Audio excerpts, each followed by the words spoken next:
নমস্কার। প্রথমেই আমি রায়গঞ্জ লোকসভার বিজয়ী প্রার্থী হিসাবে প্রেস ক্লাবের সমস্ত সদস্যদের কাছে আশীর্বাদ চাইছি যে আমি যেন জয়ী হতে পারি, এবং আমাদের উত্তর দিনাজপুর জেলার অনেক কাজ পড়ে রয়েছে যেটা মানুষের স্বার্থে ভীষণ দরকার। আপনারা সবাই জানেন যে আমি মাত্র 4.5 বছর একটা ছোট্ট শহরের আমি পৌরপতি ছিলাম। সেখানে আপনারাও দেখেছেন এবং প্রেস ক্লাব আমাকে খুব ভালোভাবে গাইড করেছে যে কি করলে ভালো হয়। হয়তো কোনো সময় আমার বিপরীতেও কোনো খবর হয়েছে, কিন্তু সেটাতে আমার খুব ভালো হয়েছে। আমি সেই জায়গায় কি করলে সেটা বেটার হবে তাদের কাছে সেই সাজেশন পেয়েছি। আমি আজকে আপনাদের কাছে সবার কাছে আশীর্বাদ চাইছি, এবং প্রেস ছাড়া কোনো কিছু চলে না। সেই জন্যই আজকে আমাদের এই প্রেস ক্লাবে আসা, এবং প্রেস ক্লাব শুধু আমি আশীর্বাদের জন্য আসিনি, তার সাথে মানুষের কাছে আমার বার্তা পৌঁছে দিতে। এবং প্রেস ছাড়া যে একটা সকাল অসম্ভব, কোনো কাজ অসম্ভব, সেই জন্যই আজকে আমার প্রেস ক্লাবে আসা। আমাদের এমপি অনেক কাজই করেছে, শ্রদ্ধেয় দেবস্থিতি, এবং আরও অনেকগুলো কাজ বাকি আছে। আর জেলার কিছু কাজ যেগুলো খুব দরকার, সেটা আমাদের এই এরিয়ার যিনি দায়িত্বে ছিলেন, আমাদের দলের দায়িত্বে, তিনি এসে সবার সাথে কথা বলেছেন। আমাদের সেই ম্যানিফেস্টো তৈরি হয়ে গেছে। আগামী দিনে প্রেসের মাধ্যমেই আমাদের প্রেসিডেন্ট সেটা প্রকাশ করবে। তারপর আমরা মানুষের দরবারে গিয়ে আগামী দিনে আমরা জেতার পরে কি কাজ করব সেই কাজগুলো বলবো। উল্লেখযোগ্য কি কি ডিমান্ড পেলেন? উল্লেখযোগ্য অনেকগুলো ডিমান্ড রয়েছে, যেহেতু আমার প্রেসিডেন্ট এটাকে প্রেস মিট করে বলবে, সেই জন্য আমি আজকে কিছু বলছি না। আগে রায়গঞ্জে কিছু নেতা কর্মীরা তারা রাস্তায় নেমেছিল বিজেপির বিরোধী, তারা কি এখন আপনার পক্ষে আছে? সবাই বিজেপির সাথেই আছে। একটু ক্ষোভ বিক্ষোভ যেটা রয়েছে আমরা সবার সাথে গিয়ে কথা বলে মিটিয়ে নিচ্ছি, এবং সেটা মিটিয়ে সবাই আগামী দিনে মাঠে নামবে। আলাদা করে তারা বিক্ষুব্ধ গোষ্ঠী তারা একটা নমিনেশন দিতে পারে এমনটা শোনা যাচ্ছে। না, সেরকম আমার কাছে কোনো খবর নেই। আর আমার সাথে যতদূর যা কথা হয়েছে, সবাই পাশে থেকে বিজেপির হয়ে কাজ করে মোদিজিকে প্রধানমন্ত্রীর লক্ষ্যেই এগোবে। বলছি কার্তিকবাবু, আপনি তো রায়গঞ্জ লোকসভার প্রথম প্রার্থী হলেন। আপনার নির্বাচনী যে ম্যানিফেস্টো উল্লেখযোগ্য কোনটা আছে যদি বলেন? আপনার জিতলে সেই ম্যানিফেস্টো অনুযায়ী সেটা মানে পালিত হবে, সেইটা রেসপেক্টে ফার্স্ট কোনটাকে প্রায়োরিটি দিচ্ছেন আপনি? না, সেটা তো বললাম আমাদের অলরেডি তৈরি হয়ে গেছে। সেই বিষয়টা যে উল্লেখ না, বিষয়টা এখন বলছি না, যেহেতু একটা পার্টিরও ব্যাপার আছে। আমার প্রেসিডেন্ট প্রেস মিট করে আপনাদেরকে কি ডিমান্ড পেলেন সেটা যদি বলেন, জেলা জুড়ে ঘুরলেন। অনেক জেলা জুড়ে ডিমান্ড বলতে আমাদের এখানে যিনি দায়িত্বে রয়েছেন, আমাদের বালুরঘাটের এমএলএ, তিনি জেলা জুড়ে সমস্তটাই ডিমান্ডটা পেয়েছেন, সর্বস্তরের মানুষের সাথে কথা বলেছেন, এবং সেটা অলরেডি তৈরি হয়ে গেছে। আমি অ্যাডভান্স কিছু বলতে চাইছি না। প্রেসিডেন্ট আছেন, প্রেস মিট করে। আপনি লোকের দরবার যে ভোট চাইতে যাচ্ছেন, কি কি বলছেন?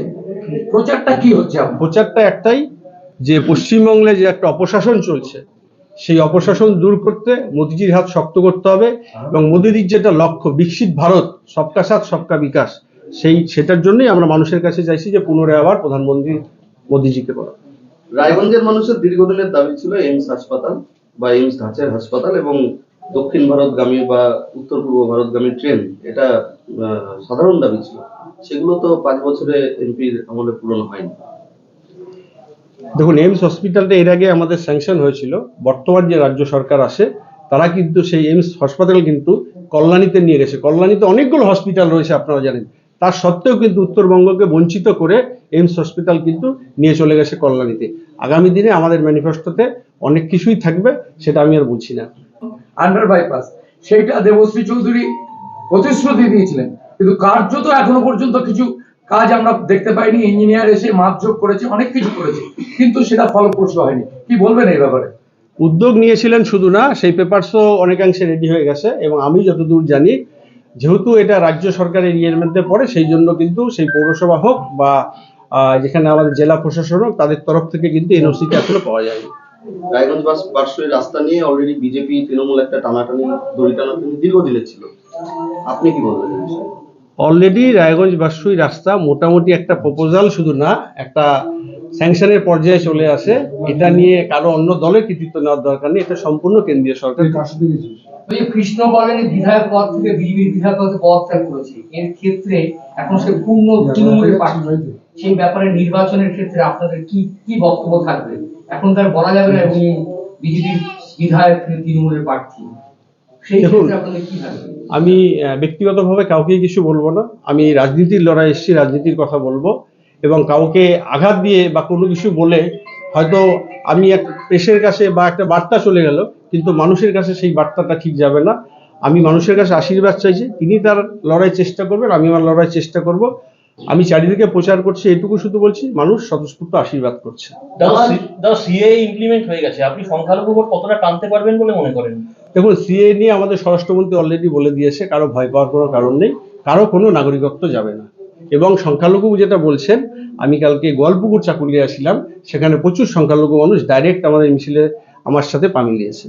দাদা সৌমেন রায় আপনার বিধায়ক, যিনি আবার বিজেপিতে যোগদান করেছেন, এবং কালিয়াগঞ্জে বেশ কিছু বিক্ষুব্ধ যারা আছে তারা কিন্তু গো ব্যাক স্লোগান দিয়েছিল, তাতে কি আপনাদের নির্বাচনে প্রভাব পড়বে?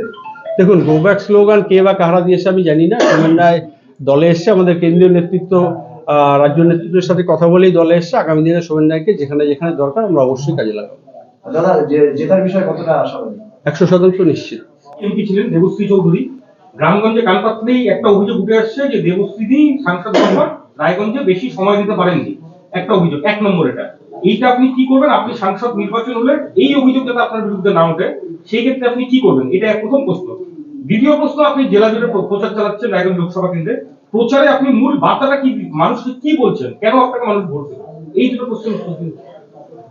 দিদি যতটা পারছে সময় দিয়েছে, যেহেতু আমার এখানে বাড়ি, সেই ক্ষেত্রে 100% আমি মানুষের পাশে থাকার চেষ্টা করব।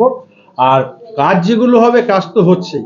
এখানে এই নির্বাচনটা ভারতবর্ষের নির্বাচন, এবং মোদিজি যেভাবে দেশকে প্রতিনিধিত্ব করছে বা গোটা বিশ্বকে এখন প্রতিনিধিত্ব করছে, সেই জায়গায় দাঁড়িয়ে আমাদের যেটা লক্ষ্য, আর বিশেষ করে আমাদের যারা পশ্চিমবঙ্গবাসী, পশ্চিমবাংলায় কি চলছে সেটা আপনারা সবাই জানেন। সেই ক্ষেত্রে মানুষ একটা নিরাপত্তা চাইছে, আর নিরাপত্তা রাস্তায় তারা মোদিজিকে বেছে নিয়েছে। ক্লারিফাই করেন কি চলছে যদি বলেন। পশ্চিমবাংলায় কি চলছে? পশ্চিমবাংলায় চুরি থেকে সন্ত্রাস থেকে শুরু করে পঞ্চায়েত ভোট হলো, পঞ্চায়েত ভোটে আমাদের প্রার্থীরা দাঁড়ালো, মানুষ ভোট দিল, কিন্তু ভোট কেন্দ্রে যেখানে কাউন্টিং হলো, সেই কাউন্টিং এর সার্টিফিকেট পেলো না। এই তো চলছে, সবাই জানেন। রায়গঞ্জে গ্রামে গঞ্জে যে প্রচার, না, এখনো অবধি কেউ সেরকম কোনো আমাকে প্রশ্ন করেনি। মানুষ একটা কথাই বলছে যে আমরা মোদিজিকে চাই, এবং আপনি আগামী দিনে জয়ী হওয়ার পর আমাদের যেগুলো দায়িত্ব আছে জিতে আসুন, সেই ডিমান্ডগুলো আমরা দেবো, আপনি সেগুলো পূরণ করুন। তো লড়াইটা কতটা সহজ অথবা কঠিন হবে আপনার পক্ষে? কার সাথে হবে? কার সাথে হবে? দেখুন, লড়াইটা আপনারা সবাই জানেন যে কার সাথে হতে যাচ্ছে, কারণ যা পরিস্থিতি, আমাদের যা ভৌগোলিক পরিবেশ, তাতে সেখানে আমাদের লড়াইটা মূলত কংগ্রেসের সাথে। এর আগের দিনও বলেছিলেন। দাদা প্রচারে গিয়ে কতটা সাড়া পাচ্ছে? খুব ভালো সাড়া পাচ্ছি, মানুষ স্বতঃস্ফূর্ত আশীর্বাদ করছে। সবাই মিলে একসঙ্গে থাকবে। 18% মুসলিমকে দেশ থেকে বিতাড়িত করার একটা চক্রান্ত চলছে, সেক্ষেত্রে এই ইস্যুটা তো আপনাদের কাছে একটা সমস্যার কারণ। না, রামরাজ্য তো আমরাও চাই। 500 বছর ধরে যে মন্দিরটা ছিল না, আজকে রাম মন্দির হয়েছে। এটা আমরা যারা সনাতনী, আমাদের এটা গর্বের বিষয় যে রাম মন্দির হয়েছে, এবং রামরাজ্য তো আমরা অবশ্যই চাইব। দাদা ইলেকট্রাল বন্ড, যেটার উপরে বেস করে অর্থমন্ত্রী সীতারামন, তিনি কিন্তু প্রার্থী পদ থেকে প্রত্যাহার চেয়েছেন, তিনি ভোটে দাঁড়াতে যাচ্ছেন না। এটা কি একটা ইস্যু হয়ে দাঁড়াচ্ছে না? না, সেটা কোনো ব্যাপার নেই। ইলেকট্রাল বলতে আপনি দেখেছেন যে বিজেপি একটা কেন্দ্রীয় দল, আর একটা রাজ্য সরকার কিভাবে কি চলছে বা কতটা পেয়েছে, সেটার ক্ষেত্রে এমন কোনো ব্যাপার। দুই দলের ক্ষেত্রে একই তো প্রভাব পড়ছে, দুই দলের ক্ষেত্রে তো একই রকম প্রভাব পড়ছে। দুই দলের বললেও আপনি দেখুন, একটা সর্বভারতীয় দল, একটা আঞ্চলিক দল। এখানে তো তৃণমূলের সাথে বেস করে বা বিজেপির সাথে বেস করে বা কংগ্রেসের সাথে বেস করে ইলেকট্রাল বন্ড একটা ইস্যু, সেই ইস্যুটাকে কি আপনি সামনে পাচ্ছেন? সেটা তো অলরেডি আমাদের রাজ্য বা সেন্ট্রাল নেতৃত্ব তো ক্লিয়ার করে বলে দিয়েছে।